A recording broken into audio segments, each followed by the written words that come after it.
लघुत्तरीय प्रश्नों में आपका नेक्स्ट क्वेश्चन है। इसमें भी कहते हैं कि यदि दो वैद्युत द्विध्रुवों के केंद्र के बीच की दूरी दुगनी कर दें तो पहले में पूछते हैं उनके बीच लगने वाला बल तथा उनकी वैद्युत स्थितिज ऊर्जा का मान कितने गुना परिवर्तित हो जाएगा। तो दो वैद्युत द्विध्रुव लिए हैं इन्होंने, दो वैद्युत द्विध्रुवों के बीच की जो दूरी है वो r है और उसको बढ़ा के दुगुना किया जाता है। तो सबसे पहले हम लिखेंगे प्रश्न में माना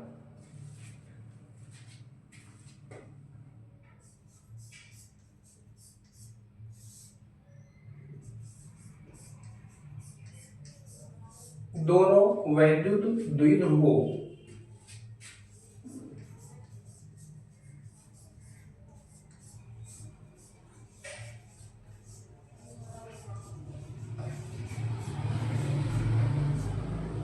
के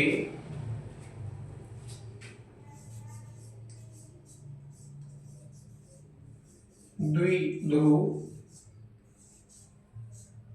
आघूर्ण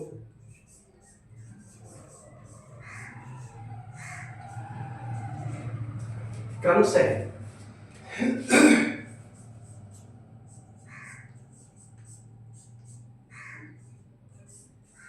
P1 व P2 है।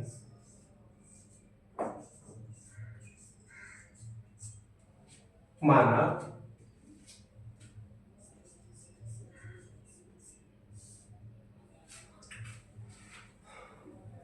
वैद्युत द्विध्रुवों के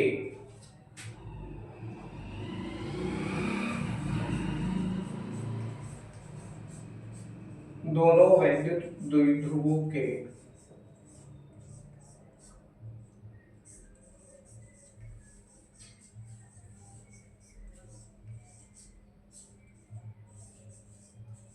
बीच की प्रारंभिक दूरी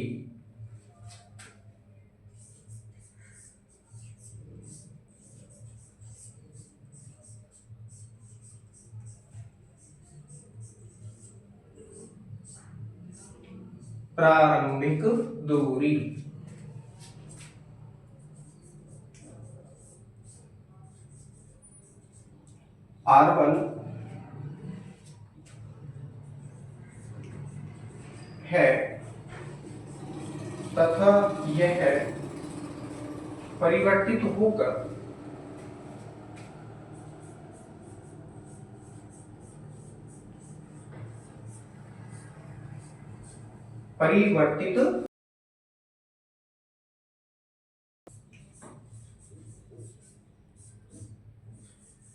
R2 हो जाती है।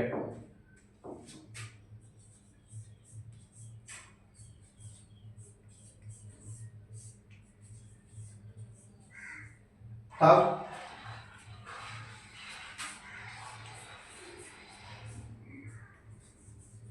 R1 इक्वल टू R तथा ये दूरी कर रहे हैं दुगनी, तो R2 इक्वल टू 2R हो जाएगा।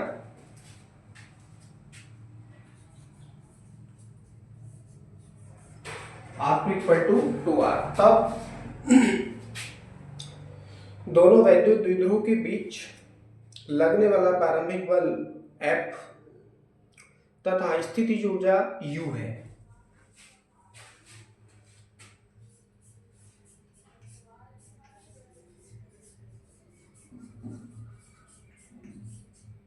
द्विध्रुवों के बीच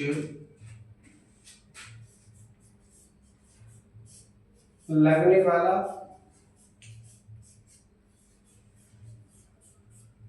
प्रारंभिक बल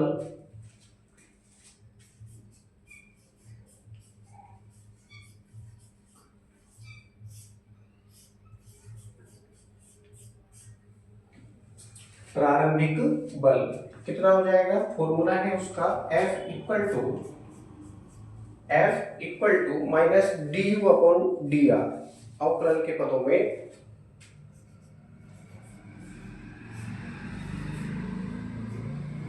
du upon dr equal to अब स्थितिज ऊर्जा का जो सूत्र होता है वैद्युत द्विध्रुवों के लिए वो होता है U equal to -1/4 two P1 P2 upon R की पावर 3 जूल में।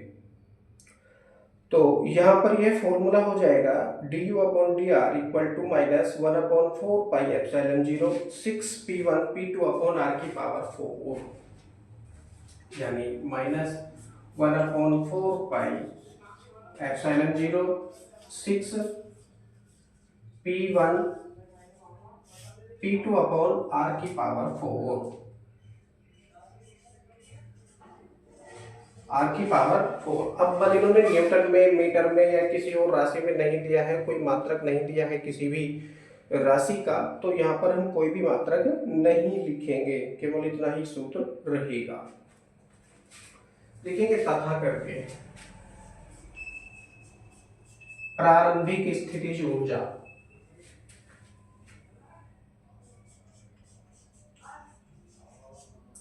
प्रारंभिक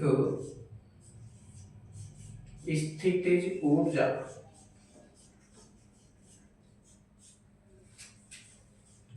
उसका सूत्र क्या है जी? U equal to -1/4 two P1 P2 upon R की पावर 3, R की पावर 3। यह सूत्र होता है दो वैद्युत द्विध्रुवों के बीच लगने वाली स्थितिज ऊर्जा का, ऊपर वाला सूत्र है उनके बीच लगने वाले बल का। अब वो कहते हैं कि बाद में उनके बीच की जो दूरी है बढ़ा के दुगनी कर दी जाती है, तब उनके बीच लगने वाला बल तथा स्थितिज ऊर्जा पर क्या प्रभाव पड़ेगा, ये सीधा सा पूछ लेते हैं प्रश्न में।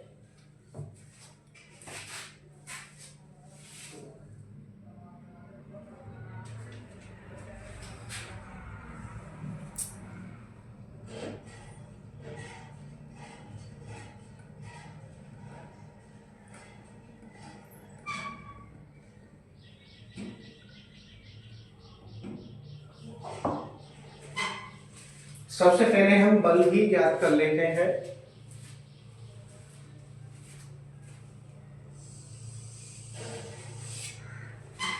आप इसको समीकरण नंबर 1 बना लीजिए, क्योंकि इसकी हमको आवश्यकता पड़ने वाली है।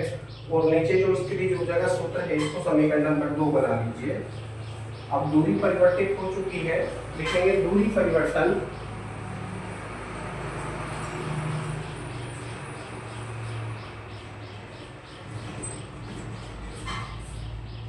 के पश्चात, दूरी परिवर्तन के पश्चात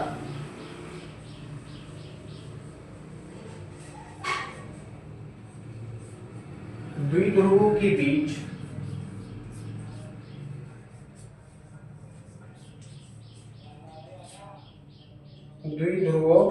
बीच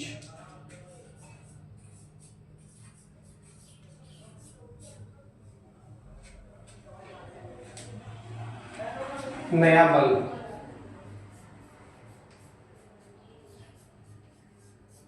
मान लीजिए F डैश हो जाता है, तो सेम फॉर्मूला है F डैश इक्वल टू, इसी का प्रयोग हम करेंगे -1/4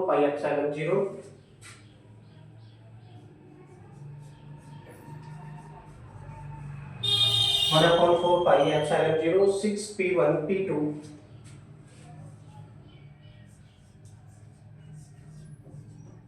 अपॉन R की पावर 4। अब यहाँ पर एक चीज और ध्यान देंगे, जो हमने दोनों वैद्युत द्विध्रुवों के बीच की दूरी प्रारंभिक मानी है वो R1 और R2 मानी है, तो इस R के स्थान पर R1 हो जाएगा और यहाँ R के स्थान पर R2 हो जाएगा, R2 की पावर 4। इसको आप समीकरण नंबर 3 बना लेंगे। अब समीकरण 1 और समीकरण 3 दोनों ही बल के संबंध में है, किसी भी समीकरण को किसी से भी आप भाग कर लीजिए। मानकर चलिए समीकरण 3 को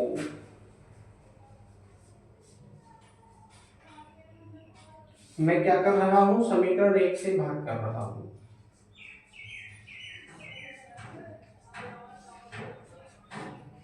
तो क्या प्राप्त होगा देखते हैं। समीकरण 3 की वैल्यू को ऊपर रखेंगे, एफ डैश अपॉन एलएचएस को एलएचएस से, आरएचएस को आरएचएस से भाग दिया जाता है, तो ये है एफ डैश अपॉन एफ हो जाएगा, और यहाँ पर ये वैल्यू है -1/4 पाई एप्सिलॉन 0, तो ये भी चलेगी, -1/4 pi epsilon 0 6p1 p2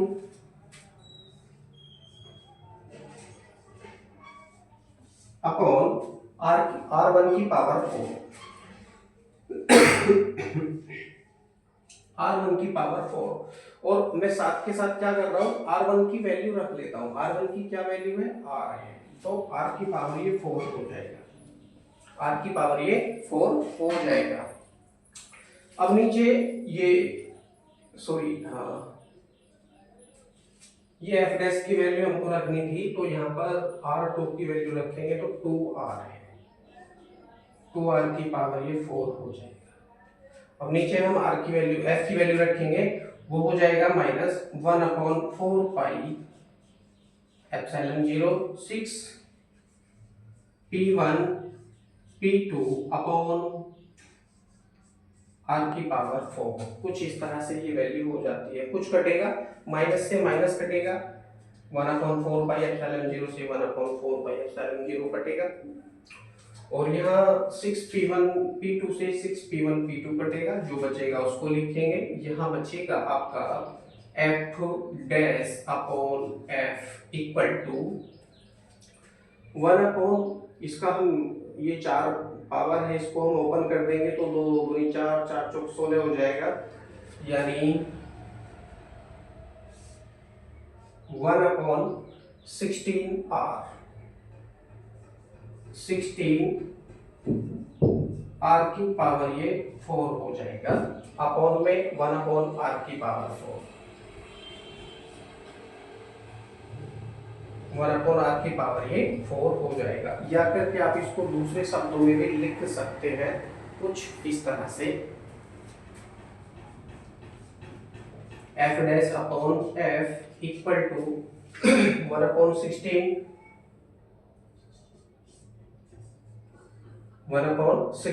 r की पावर 4 इंटू, अब ये r की पावर 4 पहुंचेगा ऊपर, अपॉन में 1 आ जाएगा नीचे। अब r की पावर 4 ऊपर और नीचे है, तो क्या करेंगे, इसको भी हम काट देंगे, और जो बचेगा उसको लिखेंगे। आपको यहाँ पर प्राप्त होगा f dash upon f equal to 1/16।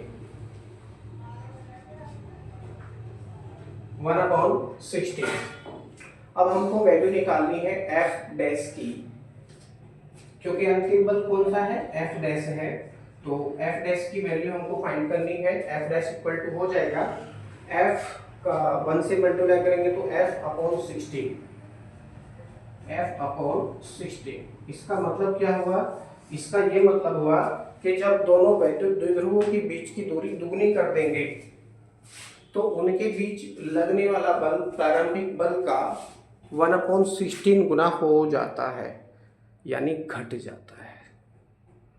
आप इसको कुछ इस तरह से देखिए,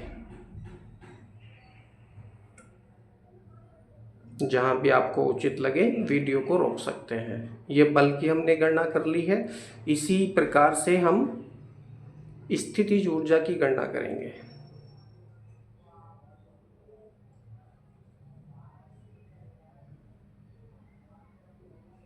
ओके,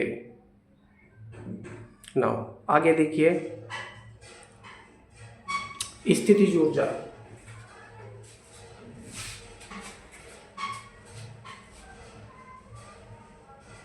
मैं इसको साफ कर देता हूं, इसकी हमको कोई आवश्यकता नहीं है। अब हम स्थितिज ऊर्जा की गणना करेंगे।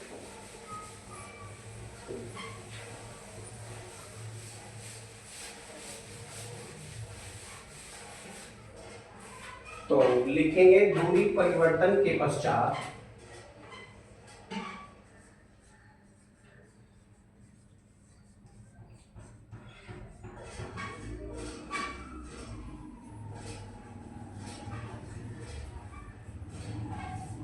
दूरी परिवर्तन के पश्चात द्विध्रुवों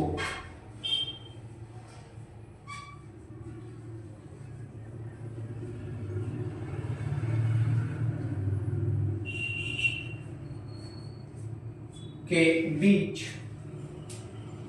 नई स्थितिज ऊर्जा नई वैद्युत स्थितिज ऊर्जा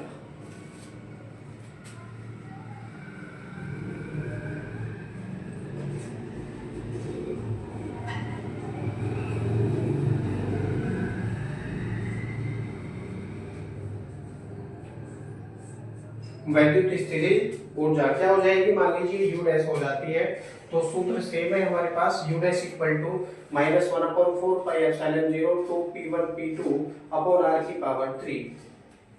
तो क्योंकि प्रारंभिक में हम R1 लेते हैं, दूसरी बार जो दूरी परिवर्तित होती है बदलकर R2 हो जाती है मान लीजिए, तो 1/4 pi epsilon 0 U dash equal to -1/4 pi epsilon 0 2 P1 P2 2 P1 P2 upon R2 की पावर 3 R2 की पावर 3। अब इसको आप चाहे तो समीकरण नंबर 4 मान सकते हैं। समीकरण नंबर क्या मान लिया, 4 मान लिया। अब क्या करेंगे, क्योंकि समीकरण नंबर 2 है, समीकरण नंबर 4 है, दोनों ही स्थितिज ऊर्जा के संबंध में है, तो आप समीकरण 4 को 2 से भाग कर दीजिए।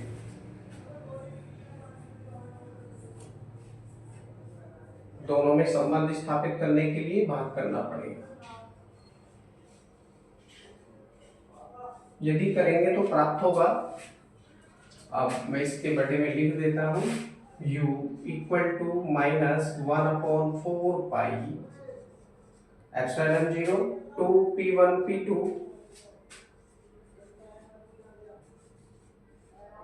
अपॉन R1 की पावर 3 R1 की पावर 3 कुछ इस तरह से ये हो जाती है। अब मैं नीचे इसको साफ कर देता हूँ। कुछ कटेगा, जो कटेगा उसको काटेंगे, माइनस से माइनस कटेगा, 1/4 पाई एप्सिलॉन 0 से 1/4 पाई एप्सिलॉन 0 कटेगा, 2 P1 P2 से 2 P1 P2 कटेगा, जो बचेगा उसको लिखेंगे U डैश अपॉन U बचा है, और आगे मैं इसको लिख सकता हूँ 1/R2 की पावर 3 1/R2 की पावर 3 इंटू में ये वाला R1 पहुंचेगा ऊपर, R1 की पावर 3 अपॉन 1, कुछ इस तरह से ये हो जाएगा। अब R1 और R2 की वैल्यू रखेंगे, हो जाएगा U dash upon U equal to R1 की वैल्यू है R की पावर 3 हो जाएगा, अपॉन में R2 की वैल्यू कितनी है 2R, यानी बीच की जो दूरी है वो बाद में कितनी करी गई है, दुगनी की गई है, तो 2R ये हो जाता है। नए लाइन से लिखेंगे U dash upon U equal to R की पावर 3 अपॉन 2 दूनी 4 4 दूनी 8 R की पावर 3 ये हो जाता है। R की पावर 3 से R की पावर 3 कटेगा, और जो बचेगा उसको लिखेंगे, बचेगा U dash upon U equal to 1/8।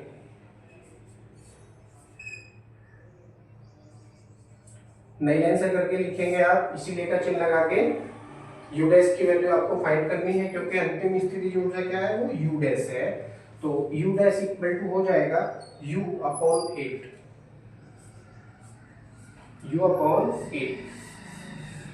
यानी अंतिम स्थिति ऊर्जा प्रारंभिक स्थिति ऊर्जा का 1/8 हो जाता है। ये आपका सोल्व हो चुका है। आप इसको पूरा इस तरह से भी देख सकते हैं। ये स्थिति ऊर्जा हमने ज्ञात की है इधर, और इस तरफ हमने बल ज्ञात किया है। दोनों वैद्युत द्विध्रुवों के बीच में यदि दूरी दुगनी कर दें तो उनके बीच लगने वाला बल प्रारंभिक बल का F/16 यानी 1/16 हो जाता है और उनकी स्थितिज ऊर्जा 1/8 हो जाती है। कैलकुलेशन आपके सामने है, जहाँ भी आपको समझ में नहीं आता है तो वीडियो को रोक के आप देख सकते हैं। बाकी क्वेश्चन नेक्स्ट वीडियो में।